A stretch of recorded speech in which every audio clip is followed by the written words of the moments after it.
What's going on, everybody? Coach Matt here again. Going to go over our activations. This video will be all the activations that I have on tap for this week. So feel free to give these a try.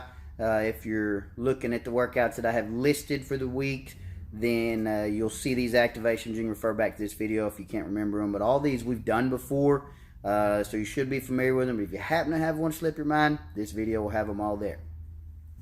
So the first one we're going to do is pass-throughs. This is for your shoulders, upper back, and chest. So you can do this with a PVC pipe if you have one, like we have here at the gym. But I'm going to do them today with something everybody has at the house and everybody should be using regularly, a broom. So you will take your arms, you'll reach out as far as you can. Sometimes you'll have to grab the bristles.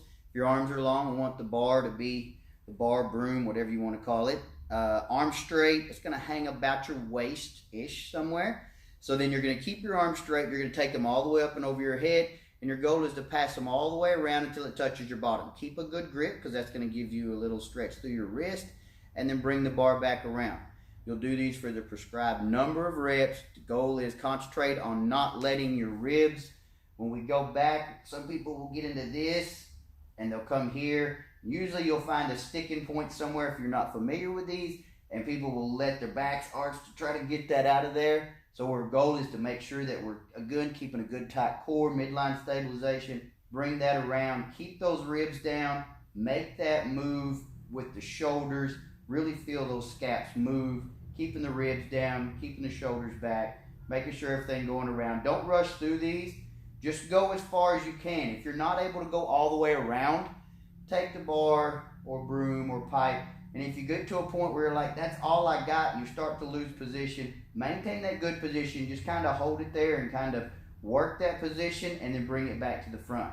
And if over time, if you continuing to press, you will eventually be able to get this all the way around, and it will really help your shoulder health. So those will be the pass-throughs. The next one you're going to see is an air squat. All of you should be proficient in squatting. That's my big pet peeve, you know that. But if anybody's watching, feet are going to be whatever range of motion they need to get you down to depth.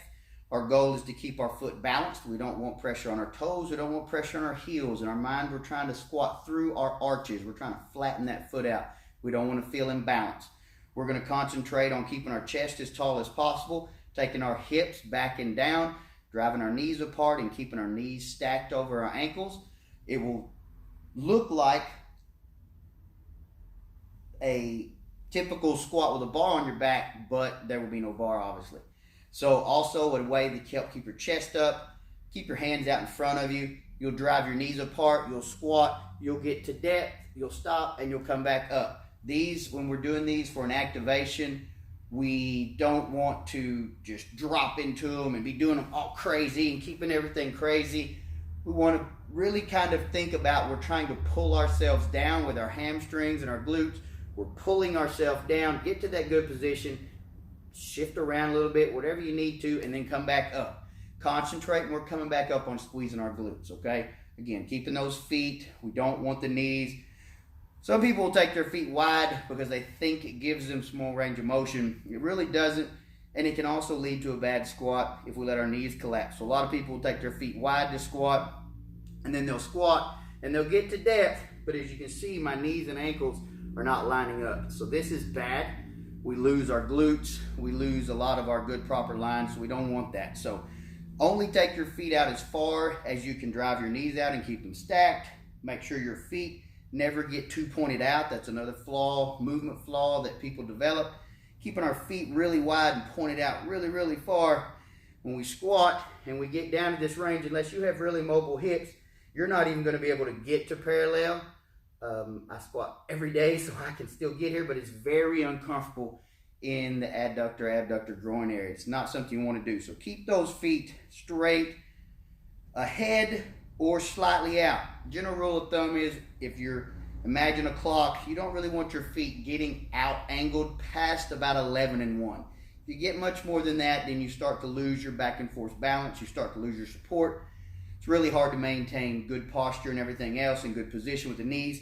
So set your feet again as wide as they need to be, that you can drive your knees out, and keep your chest as tall, arms out in front of you, down and up, And you'll do these for the prescribed amount. That'll be your air squat. High knees in place. They will be, you'll run. You're going to stay on the balls of your feet. Nice tight core, staying up. We're going to drive our arms. You'll be here. You'll pull your knees up. Our goal is to drive those arms, get them up. We're trying to make that elbow travel again, front to back, maintaining good 90s. Nice tight core, good glutes, good knee activation, pulling the toe, the whole 9 yards. After the high knees, they will be elbow press. You see this, an elbow press is something a lot of you have seen people doing. We're going to take our elbow, we're going to drive it up. We're going to maintain a good tight core again. We're going to take that elbow and we're going to push it up. Our goal is to maintain that good stabilization. We're going to hold it for 3 or 4 seconds and bring it down. Make sure we're keeping that midline nice and tight. Pushing that elbow back. Pushing that elbow back. Pushing that elbow back. Should feel a big stretch down through here. That is your elbow press. You'll switch arms again. Up. Up. Just trying to get the blood flowing, get that muscle belly full of blood. After that, calf hops. Another one that we'll see. You're going to stay not all the way up on your toes, but not flat-footed. We're going to keep on the forefoot, which is the front part of the foot, ball of the foot, toes. Very, very, very, if any, front part of the arch. And heels are going to stay off. We're going to do calf hops. You're just going to bounce again. Everything we do needs to be done with a tight midline, needs to be here, needs to be tall, needs to be in place. If you're jumping forward, know that you're too tall. Don't let your heels really touch. You can get a little flex in there, that's fine. Those will be your calf hops. You'll do those for the prescribed time. If you see calf hop side to side, it's the same thing, except we're going to go side to side with our calves. Same thing, same position. We don't really want our feet clamped together, but we don't want them wide either. We want to make sure that they're staying in line. Our hips are staying tight, core staying tight, and we're moving back and forth. There's no particular distance or anything. If we're at home, if we were here, we have our lines on our turf and stuff. So after calf hops, we have knee pull lunge. So this one is one we're all familiar with. You're going to grab your knee, maintain good balance on your opposite leg. Again, tight core with everything. We're going to pull that knee as far as we can. We're going to pull that toe up. Then you're going to drop into the lunge and push off. So if you've got space and you want to do every other leg, those will be fine. If not, you could do one, pull. Lost my balance, I'm not even. You're going to pull the toe, pull the knee, fall into the lunge and push back. That's going to be your activation for your hips. And last one for this week that I have, side to side lunge. We're going to do this. You'll take yourself out to the side. Again, we're trying to set those hips back and down, keeping our feet straight. We don't want to let our toes kick out. Keeping our feet straight so we get some ankle mobility and ankle work. You're going to push, keep those chest up, push back. Push back. Push back. Push back. You're going to go as deep as you can. You can do 1 or 2. I like to do 2 to each side. Sometimes we'll just go back and forth. We'll just switch side to side. If you have space and you want to do them walking like some of you are familiar with, that is fine as well. But those will be your side to side lunges.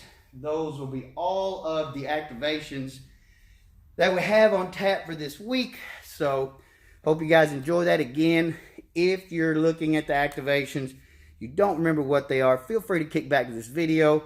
Hope everybody's staying hooked up. Hope everybody's staying positive. Don't let all this craziness get you down. Keep doing what we're doing, and let's not lose all the great things that we've accomplished so far. See you guys.